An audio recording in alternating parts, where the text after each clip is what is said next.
Hello, good morning, my dear students. Once again, myself, Mrs. Noreen Dunwell, welcome you back to the English online classes. I hope you have very well gone through the previous two videos that have been uploaded related to this chapter, The Portrait of a Lady by Khushwant Singh. Before we continue with the rest of the part, and I have a quick recall of what we have done in the previous two videos. Let me once again remind you that as the entire world is suffering from this pandemic COVID-19, and we being a part of it, it is known that to have classes with you and us in physical presence, it is not possible for the time being. So we all have to rely on these online classes, and to remind you that these lessons which we people are taking during the online classes will not be repeated. So my humble request is that you must thoroughly go through the videos of every subject, as very soon an examination will also be conducted related to these online classes, the portions taken during that time period. Now let's continue. First, a quick recall. In the previous two videos, I have been stressing on one fact, that is the moral imparted through this lesson. A very beautiful one, in which it is the most beautiful, touchy feeling that exists in the world, and it is love. My dear students, I'm not talking about a lovey-dovey love, a love between the boy and a girl, or a husband and a wife. I'm talking about love that exists between any two creations of Almighty God. And everyone has got their own way of expressing that love. This entire story is about this. The story is about the beautiful relation of the grand lady, the grandmother, and the sparrows. How, that we will see in the concluding part. Now, in the beginning, as I have said, that Khushwant Singh, who is the writer as well as the narrator, because this is an autobiography of Khushwant Singh, he says that in the first paragraph, it is very difficult for him to believe that his grandmother could once be pretty, young, and had a husband.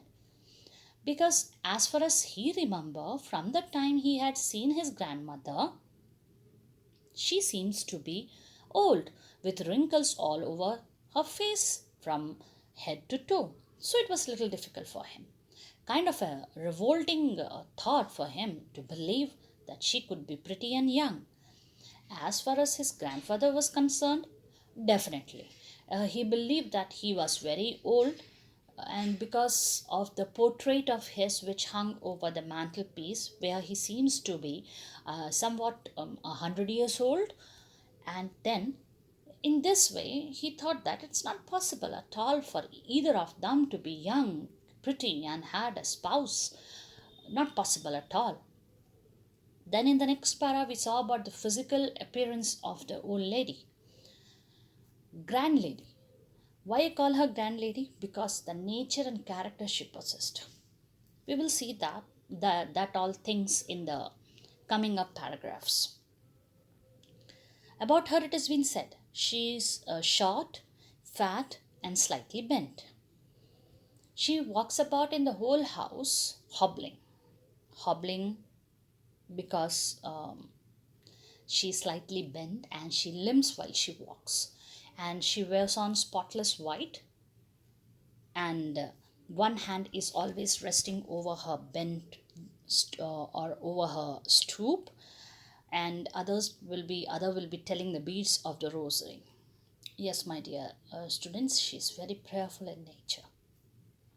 And her silver locks, if you do remember, I said to you that silver locks means her white hairs, gray hairs, which were scattered over her puckered, wrinkled face, and her lips continuously moving, reciting inaudible prayer, and which could not be heard by anyone, but she is continuously saying her prayer.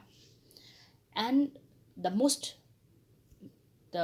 perfect thing about the entire para is that here our narrator, he accepts that maybe my grandmother was not pretty, but she was very beautiful.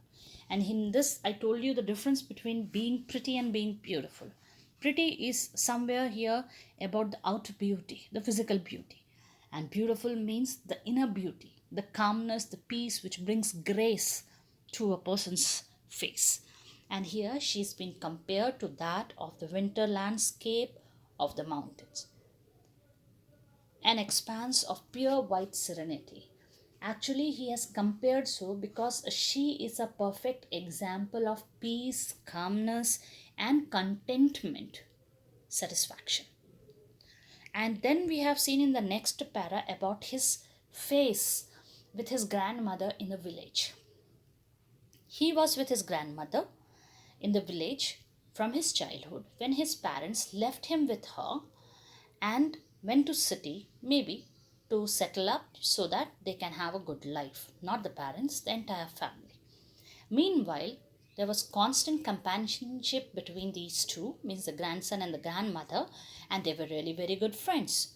The grandmother every day morning, she used to wake him up, give him bath, used to say the prayer in the sing-song manner, daily in the same manner. Means no change. That is called as monotonous. बिना किसी बदलाव के उसी प्रकार से, जब एक ही प्रकार से हम किसी काम को करते हैं तो उसे हम मोनोटोनस कहते हैं. Then after that, while she used to say the prayer, she had a hope that my grandson will remember it, he will learn it. He never learned because he never bothered it, but he loved her voice. The previous night she plasters the wooden slate with yellow chalk, and the next day morning it has been bundled up, it has been tied up with a tiny earthen ink pot and a pen into a bundle and handed over to the author.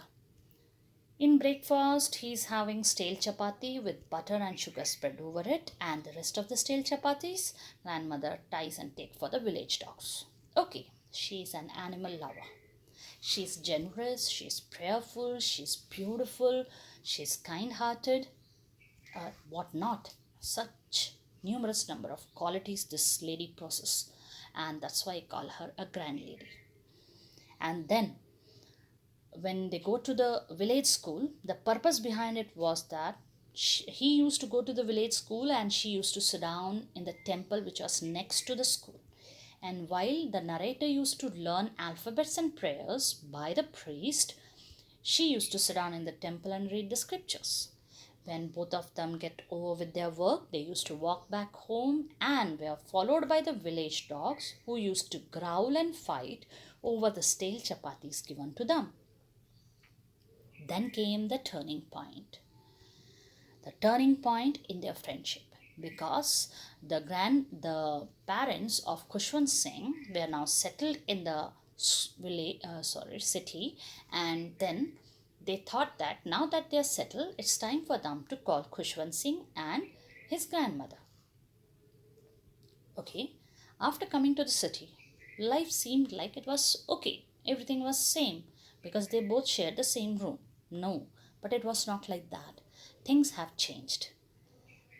He found that in the beginning days, everything seemed to be okay with the grandmother getting up in the morning, waking him up, giving him bath, getting ready for the school. But then it was a full stop there. Because after that, she could not go to leave him in the school because he started going to an English medium school, and that too in a motor bus. And here there were no village dogs, so she took to the habit of feeding the sparrows.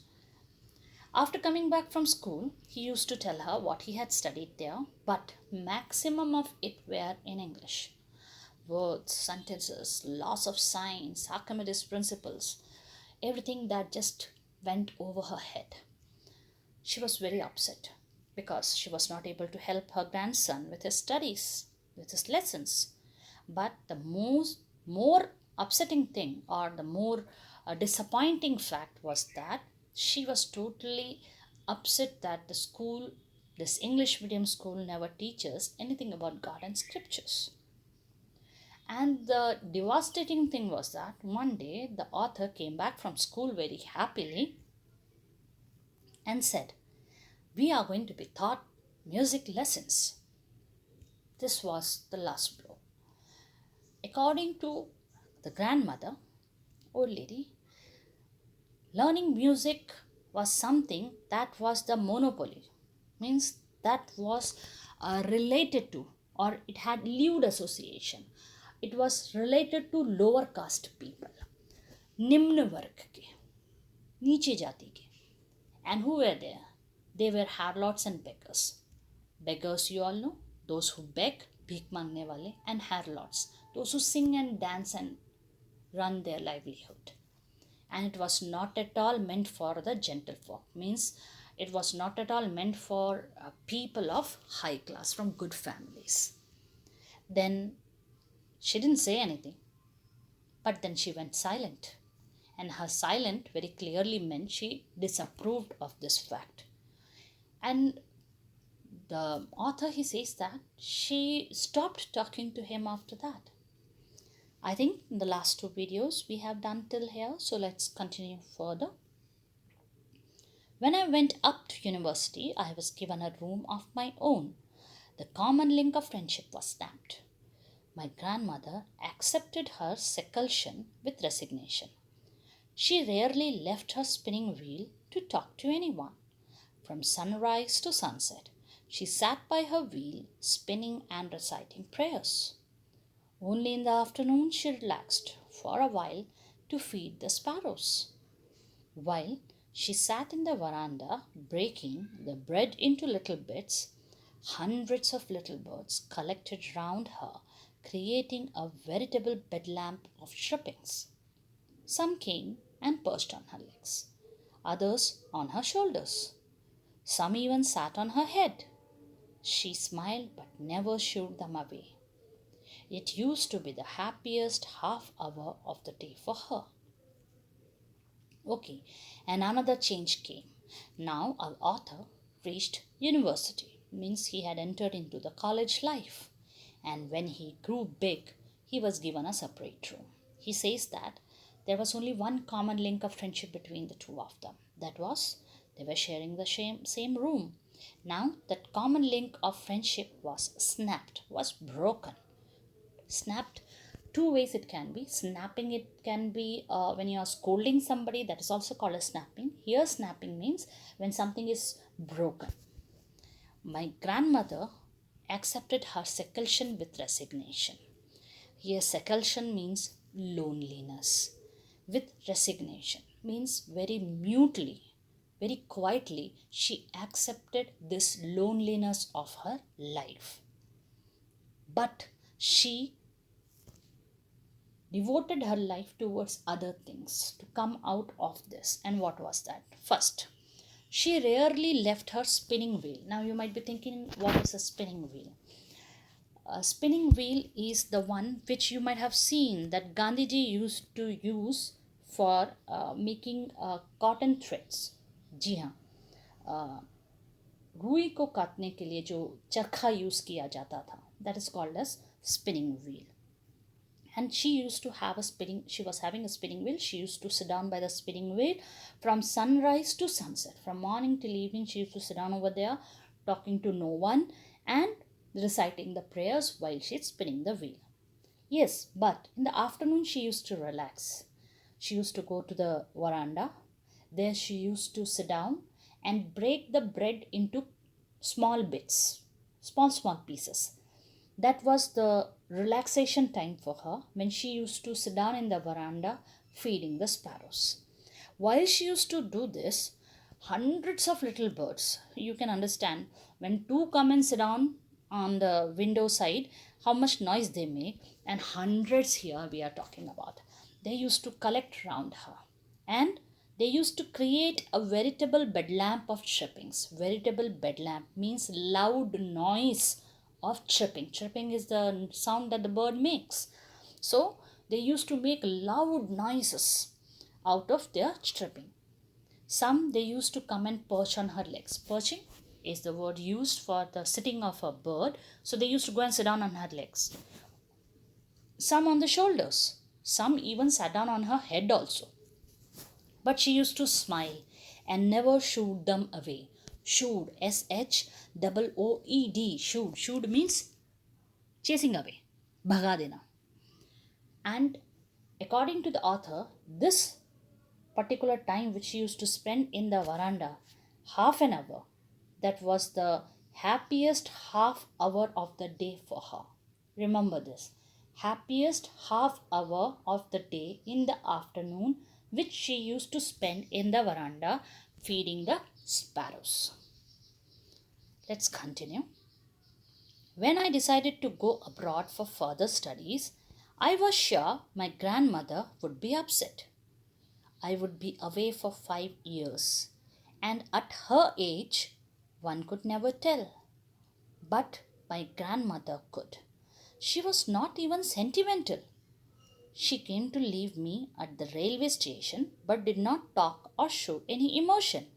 Her lips moved in prayer. Her mind was lost in prayer. Her fingers were busy telling the beads of her rosary.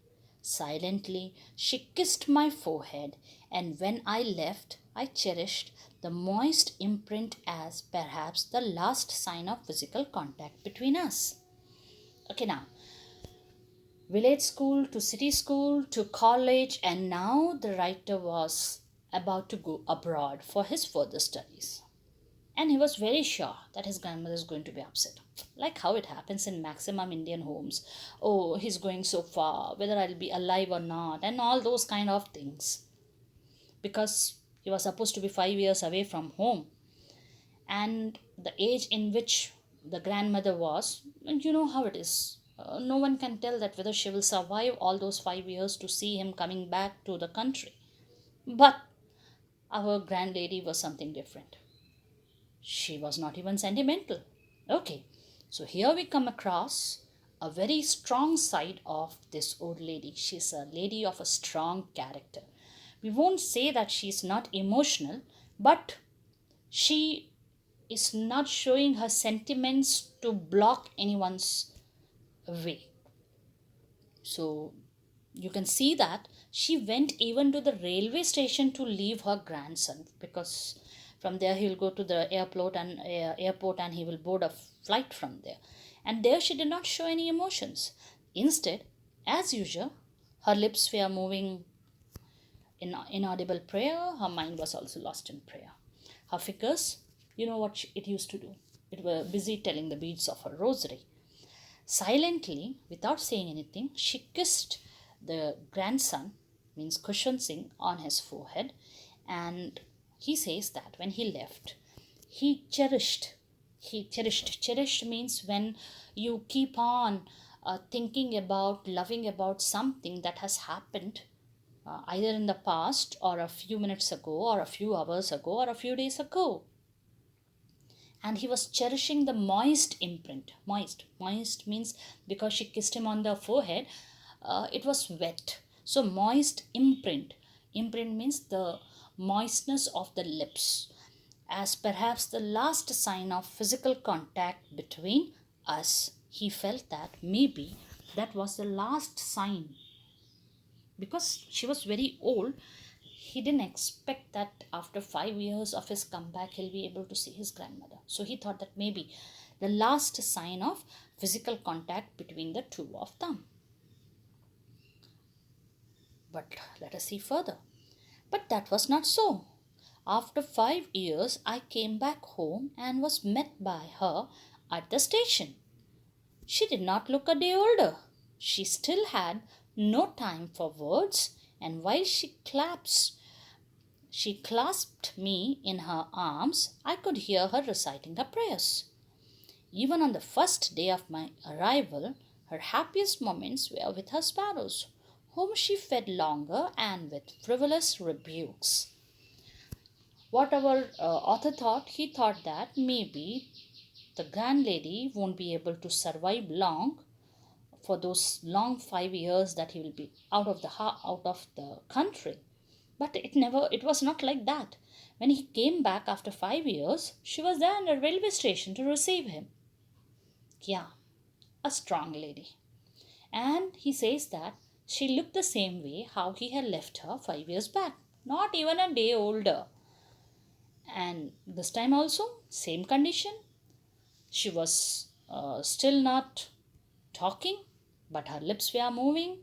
And how he felt when she clasped him, means when she took him in his arms, she hugged him, she could feel that her lips were still reciting the prayers in an inaudible manner, which only she could understand but other people can't hear. And when he had arrived over there on the very first day of his arrival, as usual, the happiest moment of the grandmother, what it was? Yes, feeding the sparrows in the veranda. But this time she fed them little longer than her usual time. Usual time was half hour. And a slight more change was there with frivolous rebukes. Frivolous rebukes here means every now and then she was scolding them. She was scolding them while she was feeding the sparrows. My dear students, I'll give a break to this lesson here, and we will continue and conclude this chapter and discuss the questions which have to be taken from the textbook in the very next video. And then you will receive the PDF in which I'll give you the extra questions to be written in 30-40 words. And I hope that you people remember what I have said. This year you have to prepare your own notes so as it will improve your writing and creativity skills. Definitely, if you are having any doubts, you can contact through the WhatsApp or the query link given in the school website. Till then, stay home, stay safe.